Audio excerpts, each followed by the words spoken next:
Afghanistan question is more or less settled as they wanted it. And to discuss it further, my colleague Mufti Islah here with me keeps a hawk eye on the developments in Jammu and Kashmir. Mufti, explain to us what really has happened in Uri.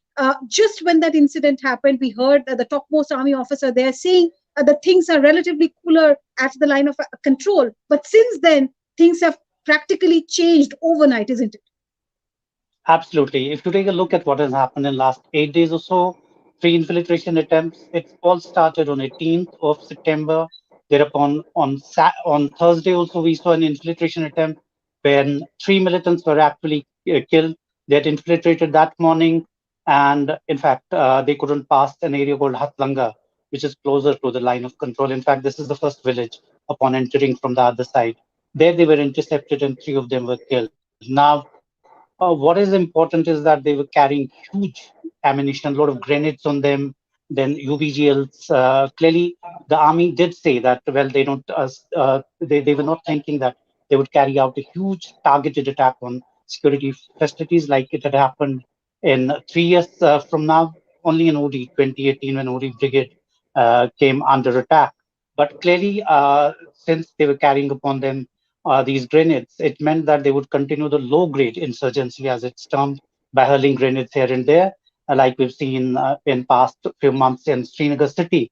So clearly, it was not to attack a massive target or have an action like we saw in Pulwama, but clearly Hmm. to continue the supplies which have dropped in the valley. But when you're talking about infiltration, clearly one sees a pattern that it's again started to happen, not only in Uri, but we've seen a lot of attacks as well as encounters and infiltration attempts being taken place in south of Pir Panjal, that is in Jammu area, where Rajouri and Punch have been having a lot of attention of the troops to contain militancy as well as infiltration. Right. And this has already begun, hasn't it? You reported that in Titwal, Tangdar, there was a violation of the ceasefire agreement. There was firing reported from there, which the Indian Army is now calling a ceasefire violation. Because I'm hoping that line with Mufti will get restored in just a bit. There are some internet issues there post what has happened in Uri, the infiltration that happened in Uri.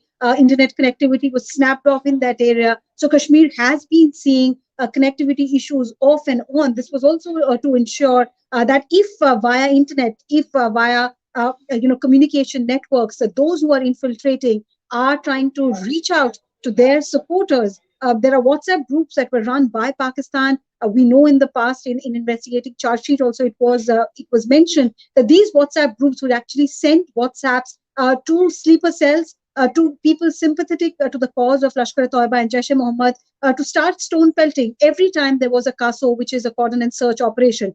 And then, when the stone pelting began, when the law and order situation began, the forces would get tied up with that, giving terrorists a chance to escape. That was the background, which perhaps law enforcers used that knowledge to snap internet connectivity when the Uri infiltration was detected, so that supporters of these terrorists cannot create a law and order problem and distract the security forces from carrying out their operation to get to these terrorists. But like I was discussing with Mufti, hoping he'll join me in just a bit. And also, I'm expecting Major General retired K.K. Sharma, defense analyst, to join us in a bit. But what has happened, just to give you a background, Mufti and I were discussing how the Uri infiltration attempt happening just on the eve of the anniversary of that Uri attack, which had happened on 18th of September 2016. Just on the eve of that, this infiltration attempt has happened, and now there was in Tangdhar sector unprovoked firing from Pakistan's side at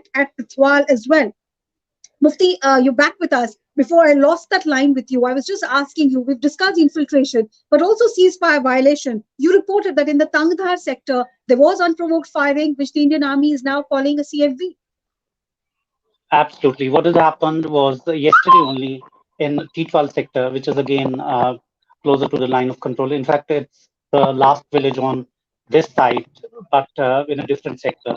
That sector is Tangda. Now, what had happened yesterday, 6:10 a.m., there was some kind of ratcheting of tension in that area of Pakistan, resorting to firing on Indian positions. The Indian side also did retaliate, as they always do, as is the modus operandi And clearly, what happened was that this firing lasted for around 30 minutes or so.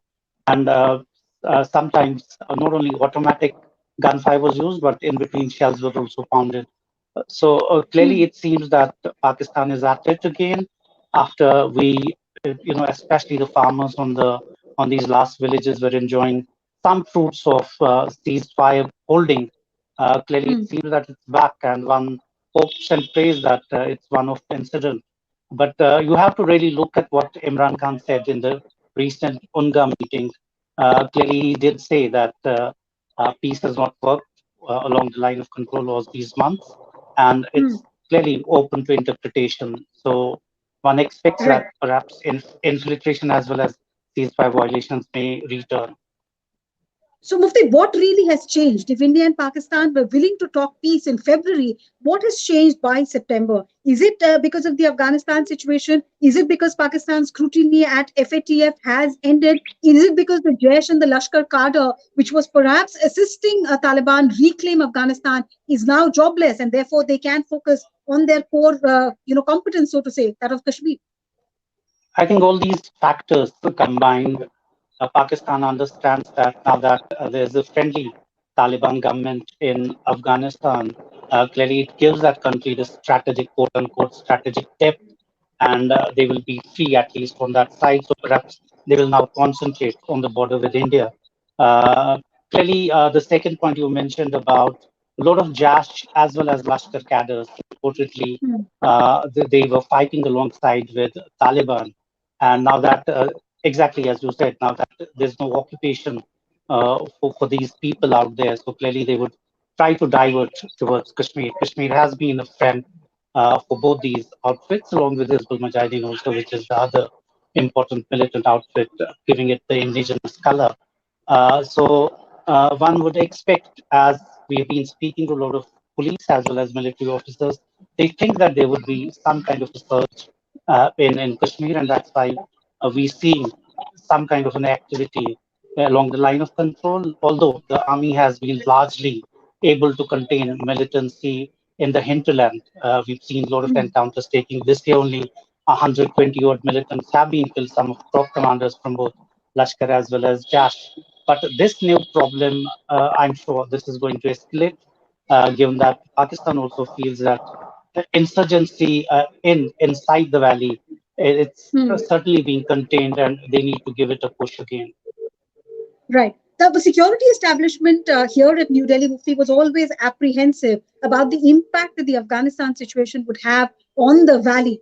There was one assessment that perhaps Afghan fighters would land up in the valley, and that would have meant disaster because those who have handled terrorism in 1989, 1990s say what the presence of Afghan fighters really means. But now there is a recalibration. Now it seems they think that Afghan fighters may not land up immediately because within Taliban, there's a lot of factionalism. Things in Afghanistan are not as rosy as perhaps the new government would have imagined. But there is a fresh challenge, and that challenge we have been discussing of Jaish and Lashkar cadre turning its attention.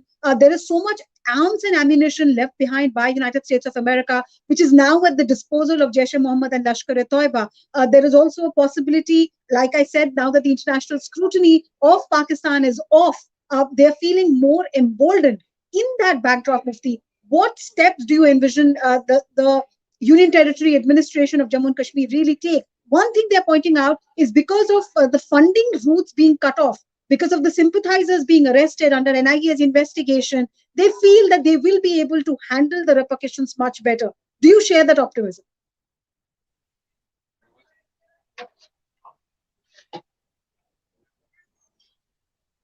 Mufti, can you hear me? I can hear you, yes. Yes, I was just asking you that there is a sense of optimism that with a lot of supporters of Jaish and Lashkar, people who helped with terror funding, people who helped with stone pelting, most of them either arrested by NIA in the terror funding cases or jailed outside of the state after August 5th, 2019. There is a sense that the support base of these terror networks within the valley has been cut off. So, therefore, even if Jaish and Lashkar returns, the administration will be able to handle the situation better. Do you share that optimism? Well, that's correct. In fact, the security apparatus there is on top if you talk about militancy inside the valley. they've been largely able to take out the upper ground or militant associate component. And what you rightly said is that a lot of these people have been arrested and sent outside. So clearly, the overground workers are not as many as they used to be.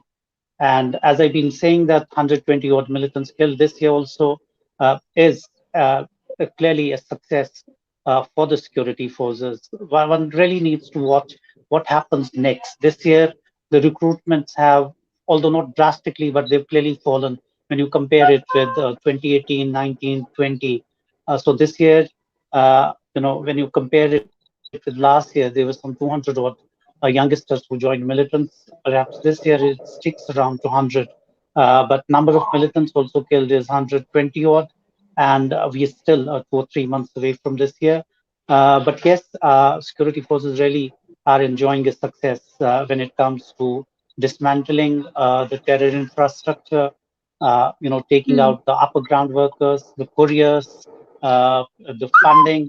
There have been raids almost every now and then by multi-agencies from the country. And clearly that has Right. kind of contained militancy out there. But as I said, that one needs to see what happens next with Pakistan now trying to give it a push, especially through the borders. Right. So there are pros and cons to the current situation. The security establishment feel they have done a lot in terms of containing the terror infrastructure in the valley. But like Mufti and I have been discussing, Pakistan, it is now evident, is turning its focus back on infiltration attempts at ceasefire violation. Will it be a hot winter then? Will the snowbound valley see a lot more tension along the line of control, perhaps along the international border as well? The situation is very fluid, and this latest infiltration attempt has led to a lot of red flags being raised. Trust Mufti and I to keep an eye on that story and keep getting you more updates on that. Thanks for watching.